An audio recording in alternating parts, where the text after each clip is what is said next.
2018 ആദിലിമിന വിസിറ്റിന്റെ ഭാഗമായി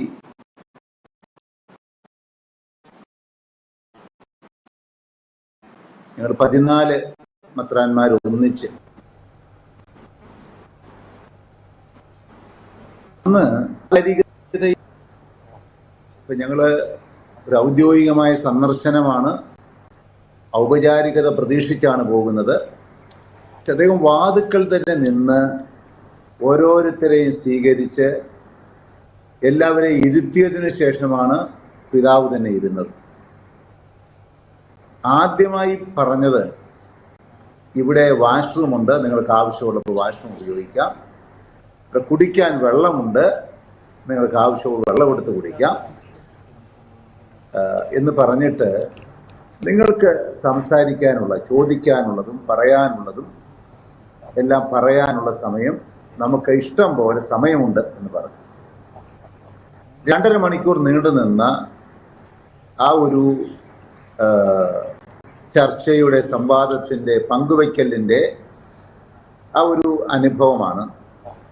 അദ്ദേഹം ഓരോരുത്തരോടും സംസാരിച്ചു. ഓരോരുത്തരോടും ആദ്യം ഞങ്ങൾക്ക് ഓരോരുത്തർക്കും പറയാനുള്ളത് കേട്ടു.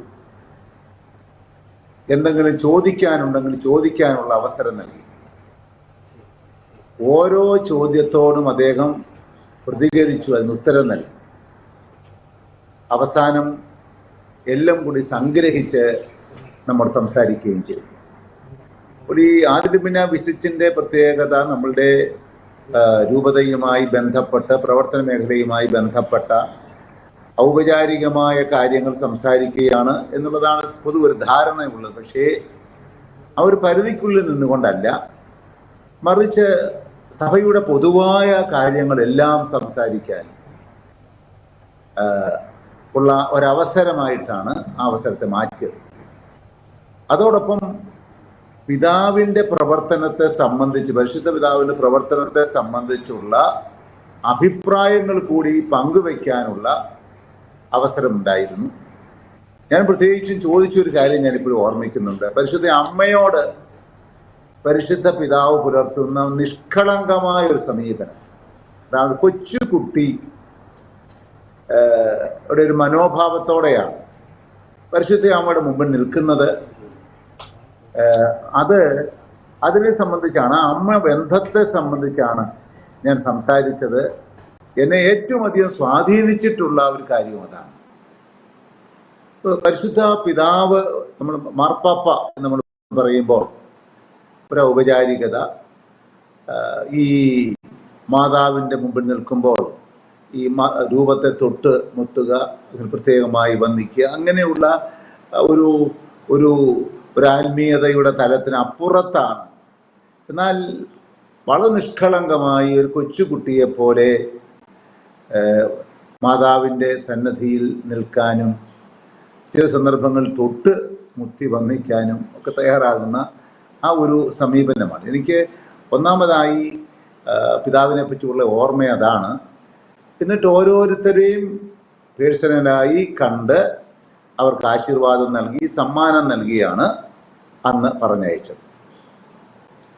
രണ്ടാമത്തെ സന്ദർഭം, അദ്ദേഹവുമായി ഇടപെടാനുള്ള സന്ദർഭം ഉണ്ടായത് അദ്ദേഹത്തിൻ്റെ സന്താമാർത്തായിൽ, അദ്ദേഹത്തിൻ്റെ ചാപ്പൽ, പേഴ്സണൽ ചാപ്പലിൽ വിശുദ്ധ കുർബാനയിൽ സംബന്ധിച്ചുകൊണ്ടാണ്. അത് വളരെ ലളിതമായ ഒരു സമീപനമാണ് അവിടെ നമുക്ക് കാണാൻ സാധിച്ചത്. അവിടെയും ഔപചാരികതയില്ല. ആ ഒരു വിശുദ്ധ കുർബാന അർപ്പണത്തിലായാലും അദ്ദേഹം വളരെ ഹ്രസ്വമായിട്ടാണ് സംസാരിച്ചത്. ആ വചനം അല്പമൊന്ന് വ്യാഖ്യാനിച്ച് പങ്കുവെക്കുന്ന എല്ലാ ദിവസവും അത് പതിവുള്ളതാണ്. അതിനുശേഷം ഓരോരുത്തരെയും പേഴ്സണലായി, വ്യക്തിപരമായി കണ്ട് അവരോടൊന്നിച്ച് ഫോട്ടോ എടുത്ത് അവരുടെ അല്പസമയം സംസാരിച്ചു. എന്നോട് ഏതാണ്ട് 10-20 പേര് ഉണ്ടായിരുന്നുള്ളൂ. 20 പേര് താഴെ ഉള്ളായിരുന്നാണ് എൻ്റെ ഓർമ്മ. പേഴ്സണലായി സംസാരിച്ച ആ ഒരു അനുഭവം എൻ്റെ മനസ്സിൽ ഇങ്ങനെ ആഴത്തിൽ പതിഞ്ഞിട്ടുണ്ട്. മൂന്നാമതായി അദ്ദേഹത്തെ കണ്ടത്, അദ്ദേഹം പാർക്കുന്ന സാന്താ മാർത്തായിൽ തിരുവനന്തപുരം അതിരൂപതയിലുള്ള ഒരു വൈദികനോടൊപ്പം, ആ ഓഫീസ് ജോലി ചെയ്യുന്ന വൈദികനോടൊപ്പം ഉച്ചഭക്ഷണത്തിന് അദ്ദേഹത്തിന് ക്ഷണം സ്വീകരിച്ച് ചെന്നതാണ്. അവിടെ ആ ഭക്ഷണ ഹാളിൽ എത്തിയപ്പോൾ പരിശുദ്ധ പിതാവും അവിടെയുണ്ട്. പിതാവ് വന്ന് ഭക്ഷണം എടുത്ത് പിതാവ് പോയിരുന്ന്, അദ്ദേഹത്തിന് ഒരു കൃത്യമായ ഒരു ടേബിളില്ല, അദ്ദേഹം ഒരു ടേബിളിൽ പോയിരുന്ന് ഭക്ഷണം കഴിക്കുന്ന ആ ഒരു രീതിയിൽ അത് അകലെ നിന്നുകൊണ്ടാണ് കണ്ടത്. ഈ 3 സന്ദർഭങ്ങളാണ് കാണാനും ഇടയായ സന്ദർഭങ്ങൾ. ഈ സന്ദർഭങ്ങളിൽ ലഭിച്ച പിതാവേ, 3 സന്ദർഭങ്ങളിലും പൊതുവായി ഞാനിപ്പോൾ കേട്ടത് ഒരു പിതൃസഹജമായ വാത്സല്യം, ഒരു പറ്റേണൽ കെയർ എന്നൊക്കെ നമ്മളെ അറിയില്ലേ, ഒരു ചേർത്ത് പിടിക്കലിൻ്റെ, ഒരു സ്നേഹത്തിൻ്റെ, ഊഷ്മളതയുടെയും ഈ ഒരു ചൈതന്യം ഉണ്ടല്ലോ, ഈ ഒരു പിതൃസഹജമായ വാത്സല്യവും സ്നേഹവും കരുതലും പൗരസ്ത്യ സഭകളോടും പരിശുദ്ധ പിതാവ് അങ്ങേയറ്റം കാണിക്കുന്നില്ലേ? തീർച്ചയായിട്ടും ഈ പൗരസ്ത്യ സഭയോട് അദ്ദേഹം പുലർത്തിയിട്ടുള്ള പ്രത്യേകമായ ആ ഒരു സ്നേഹവും ആ ഒരു ബന്ധവും അത് സവിശേഷമായിട്ടുള്ള ഒന്നാണ്. ഈ നമ്മളുടെ സിറോ മലബാർ, സിറോ മലങ്കര സഭകൾ നമ്മളെ സംബന്ധിച്ചിടത്തോളം വ്യക്തിപരമായി അറിയാവുന്നതാണ്. നമ്മളുടെ സിനഡിൻ്റെ തീരുമാനങ്ങളായാലും അതുപോലെ ഉണ്ടാകുന്ന ഏത് കാര്യങ്ങളിലായാലും അപ്പോൾ വേണ്ടത്ര നിർണയം തരാനും തരാനും അതിനോട് വളരെ പോസിറ്റീവായി സമീപിക്കാനും എപ്പോൾ ശ്രദ്ധിച്ചിട്ടുണ്ട്.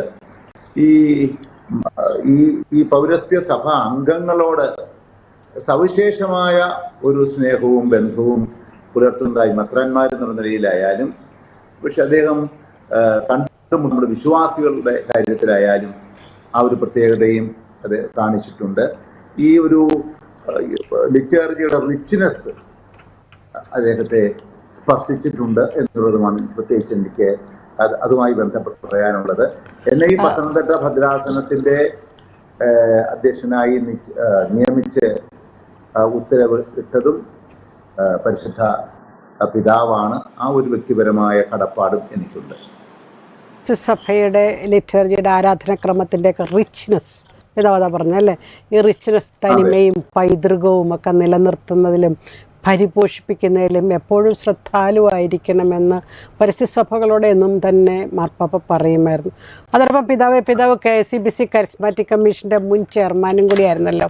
കരിസ്മാറ്റിക് നവീകരണത്തെയും പരിശുദ്ധ പിതാവ് ഹൃദയത്തിൽ ചേർത്തിട്ടുണ്ട്. പ്രത്യേകിച്ച് കാരിസിൻ്റെ രൂപീകരണവും ഒരു അപ്പെക്സ് ശുശ്രൂഷ ബോഡി എന്നുള്ള നിലയിൽ കരിസ്മാറ്റിക് നവീകരണത്തെ ഹൃദയത്തോട് ചേർത്ത് പിടിച്ച അനുഭവങ്ങളും പിതാവിനില്ലേ? തീർച്ചയായിട്ടും ഉണ്ട്. അത് ഈ കരിസ്മാറ്റിക് നവീകരണം ഏതെങ്കിലും ഒരു സമൂഹത്തെ മാത്രം ബാധിക്കുന്ന അല്ലെങ്കിൽ ഒരു പ്രസ്ഥാനമായി അതിനെ മാറ്റി നിർത്തുന്നതിന് പകരം ഈ കരിസ്മാറ്റിക് പ്രസ്ഥാനത്തിലൂടെ ഉണ്ടായ പരിശുദ്ധാത്മാവിൻ്റെ ആ ഒരു പ്രകടമായ പ്രവർത്തനം അത് സഭ ഏറ്റുവാങ്ങുക എന്നുള്ളതാണ്. അത് ഓരോ കാലഘട്ടത്തിലുണ്ടാകുന്ന നവീകരണ പ്രസ്ഥാനങ്ങൾ ആ പ്രസ്ഥാനങ്ങളായി നിലനിൽക്കുക എന്നുള്ളതല്ല, മറിച്ച് അതിൻ്റെ നന്മകൾ സഭ സ്വീകരിക്കുക എന്നൊരു കാഴ്ചപ്പാടോടെയാണ്. അപ്പം അതുകൊണ്ട് തന്നെ അതിൻ്റെ പ്രവർത്തനങ്ങളെ നിജപ്പെടുത്താനും കുറെ കൂടി കൃത്യമാക്കാനും ഏതെങ്കിലും ഇടർച്ചകളിൽ നിന്ന് അതിനെ സംരക്ഷിക്കാനുമുള്ള പിതൃസഹജമായ ഒരു ശ്രദ്ധ അദ്ദേഹത്തിനുണ്ടായിരുന്നു. ഇത് പരിശുദ്ധാത്മാവിൻ്റെ വലിയ കാലഘട്ടത്തിന് അനുയോജ്യമായ ഒരു ഇടപെടലാണ് എന്നുള്ള ബോധ്യം പിതാവിനുണ്ടായിരുന്നു. ഈ യുവജന കൂട്ടായ്മകളിലും പരിശുദ്ധപിതാവ് ശ്രദ്ധിച്ചിരുന്നു അല്ലേ? കരിസ്മാറ്റിക് കൃത്യമായൊരു ദിശാബോധം നൽകാനും സഭയ്ക്ക് അകത്തോട്ട് കൊണ്ടുവരാനും സഭയിൽ ചേർത്ത് നിർത്താനും ഒക്കെ ആയിട്ട്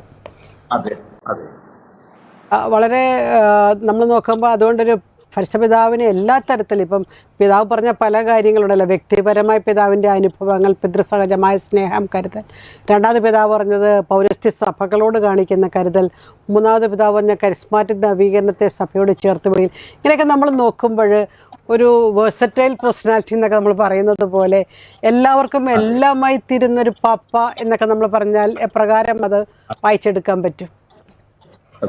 അപ്പൊ അത് വാസ്തവത്തിൽ ഈ നമ്മൾ പൂർണ്ണമായ അർത്ഥത്തിൽ പരിശുദ്ധ പിതാവ്, അപ്പൊ പരിശുദ്ധനാണ്, പിതാവാണ്. ആ ഒരു പിന്നെ കാഴ്ചപ്പാടിലൂടെ നമുക്ക് കാണാം. നമ്മൾ അദ്ദേഹത്തിന്റെ അടുത്ത് ചെല്ലുമ്പോൾ തന്നെ അദ്ദേഹത്തിന്റെ പരിശുദ്ധി നമ്മളിൽ പ്രസരിക്കുകയാണ്.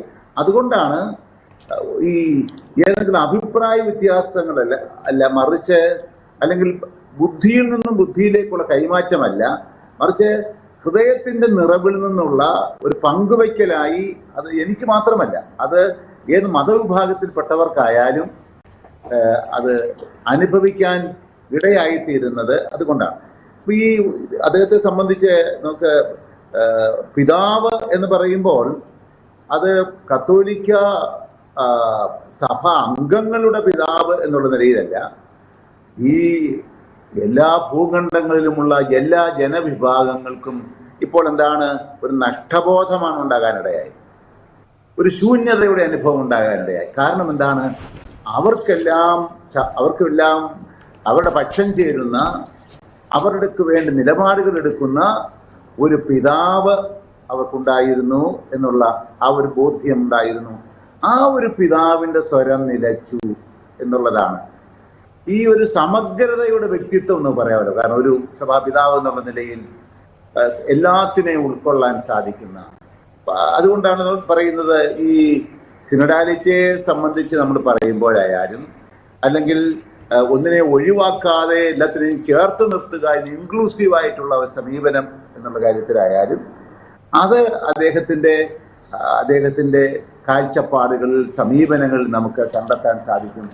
അത് ഒരു ഇടയൻ എന്നുള്ള നിലയിൽ, ഒരു സഭയുടെ ഇടയൻ എന്നുള്ള നിലയിൽ എന്നതിനേക്കാളുപരിയായി ലോകത്തിൻ്റെ ഒരു ഇടയൻ എന്നുള്ള നിലയിൽ അദ്ദേഹത്തിന് അത് ഏറ്റവും അനുഗ്രഹകരമായി നിറവേറ്റാനും പൂർത്തിയാക്കാനും സാധിച്ചു എന്നുള്ളതാണ് എനിക്ക് അതേപ്പറ്റി പറയാനുള്ളത്. പിതാവ് വളരെ മനോഹരമായ വാക്കുകൾ പറഞ്ഞു. പരിശുദ്ധ പിതാവ് എന്ന് പറയുമ്പോൾ പരിശുദ്ധമാണ്, പിതാവാണ്. അതിൻ്റെ ഒരു ഇൻറ്റഗ്രിറ്റി, അതിൻ്റെ സമഗ്രതയിലെയാണ് പിതാവ് നമ്മളോട് സംസാരിച്ചത്. ഇത്രയും സമയം ഗുഡ്നസ് ടിവിയുടെ പ്രേക്ഷകർക്ക് ഫ്രാൻസിസ് മാർപ്പാപ്പയുമായിട്ടുള്ള ഈ അനുഭവങ്ങളും അറിവും പങ്കുവച്ചതിന് ഗുഡ്നസ് ടിവിയുടെ നാമത്തിൽ പിതാവിന് പ്രത്യേകം നന്ദി പറയുന്നു. Thank you.